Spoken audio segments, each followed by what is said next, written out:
अऊज़ु बिल्लाहि मिनश्शैतानिर्रजीम। बिस्मिल्लाहिर्रहमानिर्रहीम। बिस्मिल्लाहिर्रहमानिर्रहीम। मैं मुजाहिद हुसैन रज़वी, उस्ताज़ दारुल उलूम गरीब नवाज़ दर्जे सादिसा के मुतअल्लिमीन से मुखातिब हूँ।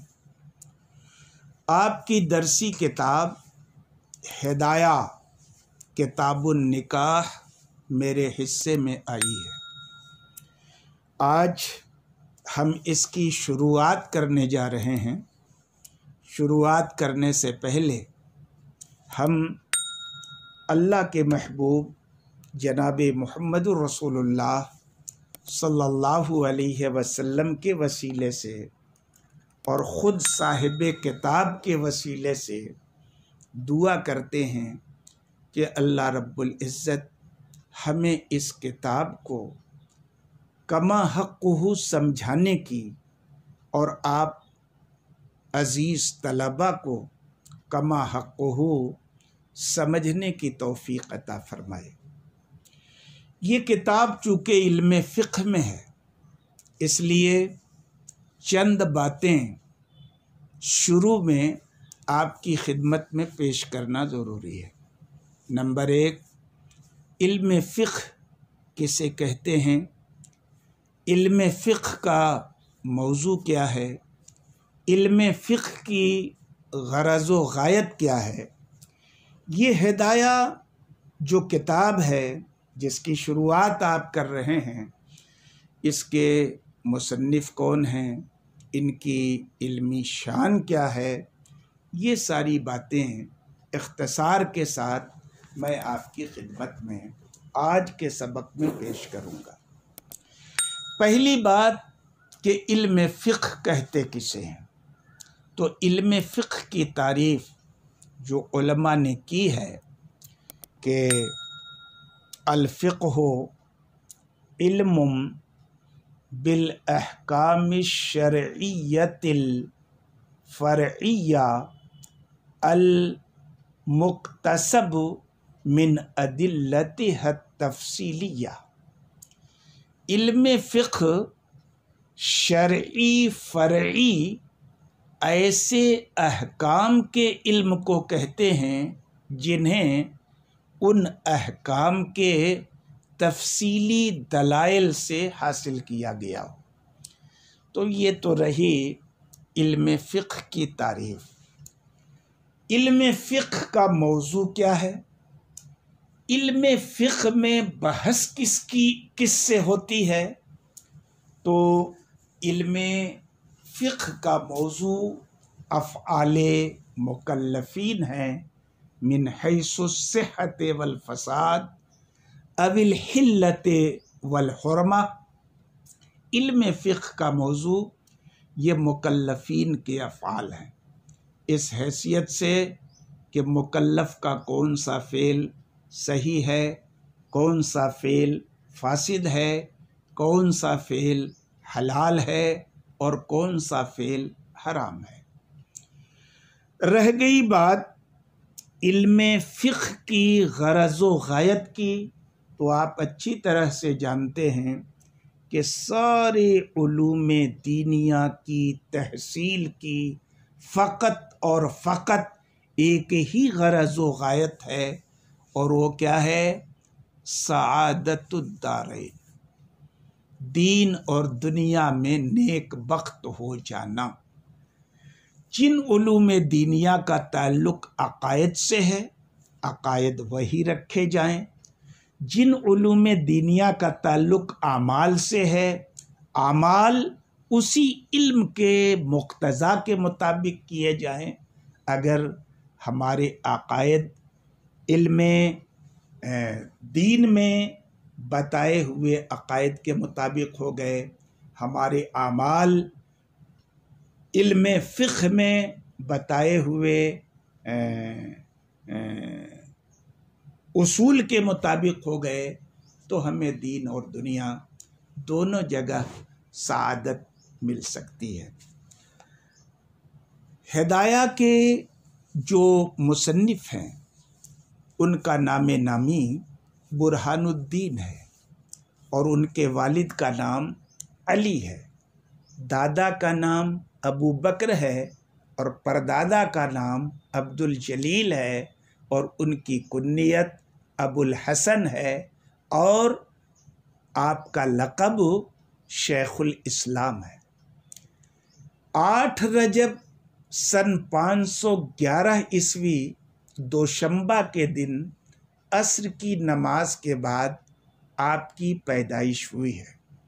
आम तौर पर आपके नाम के साथ मरगी नानी लिखा जाता है, जैसा कि बेशतर किताबों में मज़कूर है, जिससे ये वहम होता है कि आपका वतन मरगीनान ही था, लेकिन सही ये है कि मरगीनान आपका वतन असली और मौलिद नहीं था, बल्कि आपका ताल्लुक़ा था और इसी ताल्लुक़े के एक गांव रुशदान में आपकी पैदाइश हुई थी और यही आपका मौलिद है। लेकिन ताल्लुक़ा होने की वजह से आम तौर पर मरगीनान ही की तरफ निस्बत कर दी जाती है। जैसे इस ज़माने में मसलन अगर कोई आदमी इलाहाबाद के किसी गांव का रहने वाला हो तो इलाहाबाद के गांव की तरफ निस्बत न करके इलाहाबादी कह दिया जाता है।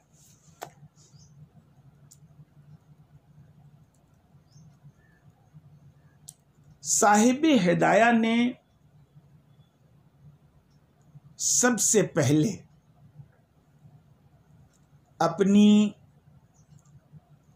दिली आरजू की तकमील के लिए फ़िक़्ह में एक किताब बिदायतुल मुब्तदी के नाम से लिखी थी। इस किताब की तसनीफ़ का मकसूद ये था कि इख्तिसार के साथ आसान इबारत में तमाम फ़िक़ही अहकाम और मसाइल को इकट्ठा कर दिया जाए ताकि लोग तिवालत कलाम से बच जाएं और ज़्यादा किताबों की वरक़ गर्दानी करने की बजाय एक ही किताब में मुख्तसर से वक्त में दीनी अहकाम से आशना हो जाए। लेकिन ये किताब इतनी मुख्तसर थी कि लोगों का इसके मफ़हूम तक पहुँचना बड़ा मुश्किल हुआ। मुसन्निफ़ ने ख़ुद इस बात को महसूस किया और बिदायतुल मुब्तदी की एक शरह किफ़ायतुल मुंतही के नाम से लिखी। लेकिन जैसे मतन इंतहाई मुख्तसर था, ये शरह उसके मुकाबले में उतनी ही तवील हो गई। किफ़ायतुल मुंतही की 80 जिल्दें तैयार हो गईं। अब अगर बिदायतुल मुब्तदी में इंतहाई इख्तिसार था कि समझना मुश्किल था, तो उसकी शरह किफ़ायतुल मुंतही इतनी लंबी हो गई कि पढ़ने से पहले पढ़ने वाले को सोचना पड़े कि पूरी ज़िंदगी में पढ़ भी सकेंगे कि नहीं पढ़ सकेंगे। तो फिर उनको एहसास हुआ कि इतनी मेहनत की है मैंने, कहीं इस किताब की तिवालत लोगों की इससे बेरग़बती का सबब न बन जाए और मेरी मेहनत पे पानी न फिर जाए।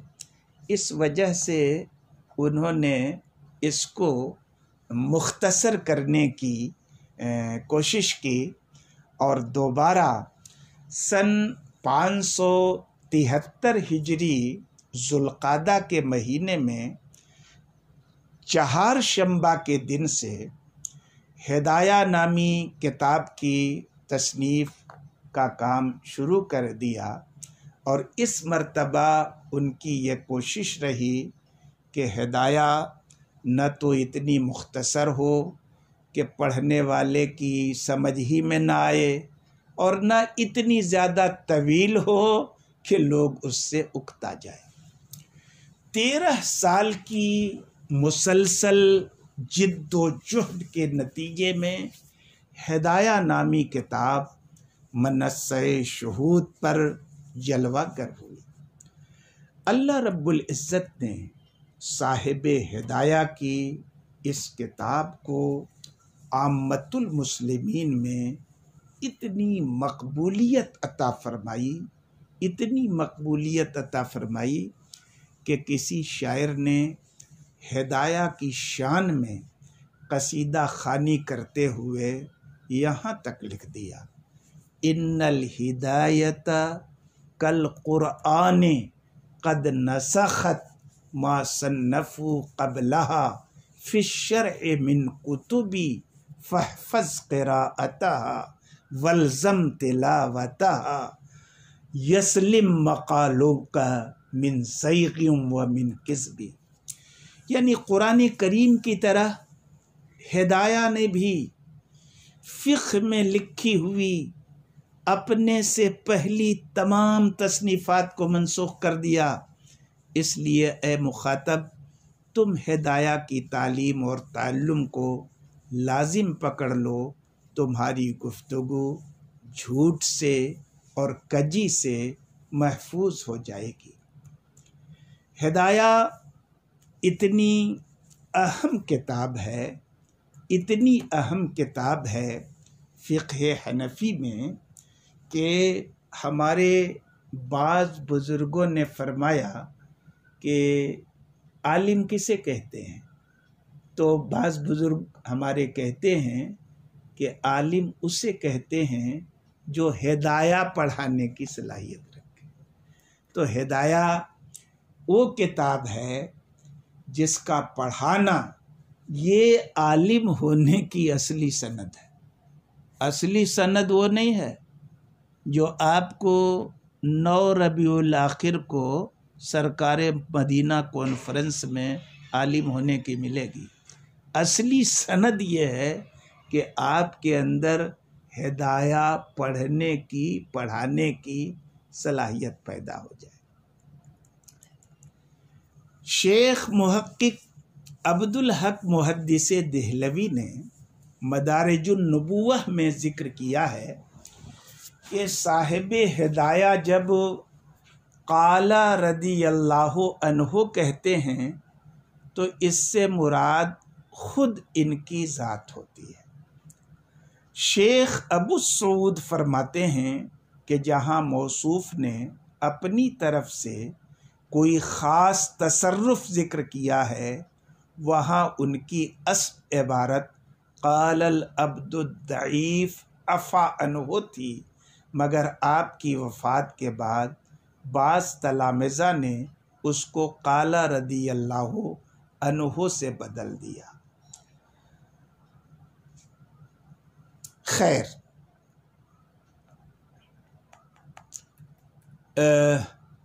कुछ ऐसी बातें हैं जो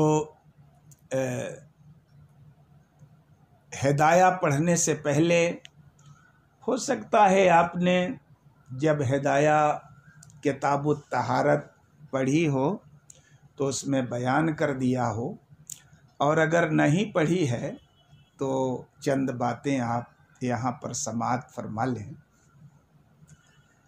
निहाया की किताब अदबुल काजी के आखिर में, इनाया के बाबुल बैल फासिद में और फतहुल कदीर की किताबुस सर्फ में है कि साहिब हिदाया के नज़दीक जो मज़हब मुख्तार होता है उसकी दलील बाद में ज़िक्र करते हैं। नताइजुल अफ़कार में है कि मुसन्निफ़ की आम आदत यही है कि वो मुख्तलिफ़ अक़वाल को ज़िक्र करते वक्त कवी दलील अखीर में लाते हैं ताकि ये तमाम अक़वाले मुतक़द्दमा की तरफ से जवाब का काम दे। मगर नक़ल अक़वाल के वक्त बहुत सारी जगहों पे कवी कौल को भी मुक़द्दम कर दिया है। एक और बात समझने की है जो इनाया में है कि जब साहिब हिदाया मशाइखुना कहते हैं तो उससे मुराद मावरा नहर यानी बुखारा और समरकंद के उलमा होते हैं। एक और बात, जब साहिब हिदाया कहीं भी फ़ी दियारिना का लफ्ज़ कहते हैं तो मावराउन नहर के शहर मुराद होते हैं। नताइजुल अफ़कार फ़ी कश्फ़िर रुमूज़ वल असरार में है कि मौसूफ़ साबिक़ में ज़िक्र करदा आयत को बेमा तलौना से बयान करते हैं और दलील अक़ली को बेमा ज़करना और लेमा बयन्ना से और हदीस को बेमा रवैना से ताबीर करते हैं। तो जब आप आगे पढ़ेंगे ना तो कहेंगे बेमा तलौना कहीं, तो आप समझिए उससे पहले जो आयत मज़कूर है वो मुराद है। बीमा ज़करना कहीं कह दें तो आप समझिए कि इससे पहले किसी मसले पर जो उन्होंने अक़ली दलील पेश की है वो मुराद है। या लेमा बयन्ना कहें तो भी आप यही समझेंगे कि इस मामले में जो अक़ली दलील उन्होंने बयान की है वो मुराद है। और अगर कहीं पर दलील में किसी हदीस का उन्होंने तज़किरा किया है तो बाद में बीमा रवैना कहते हैं। इससे आपको ये समझना है कि इससे पहले कोई रिवायत गुज़री है जिसकी तरफ ये इशारा कर रहे हैं। और बहुत सारी बातें हैं कि मौके मौके से हम आपके सामने इंशाअल्लाह बयान करेंगे। आज के सबक में इसी बात पर मैं अपनी गुफ्तगू करता हूँ, ख़त्म करता हूँ। कल आप किताबुन निकाह के कम अज़ कम 10 जुज़इयात देख कर तशरीफ़ लाएँ। उन्हीं जुज़इयात के ताल्लुक़ से इंशाअल्लाह कल हमारा बयान आपके ग्रुप में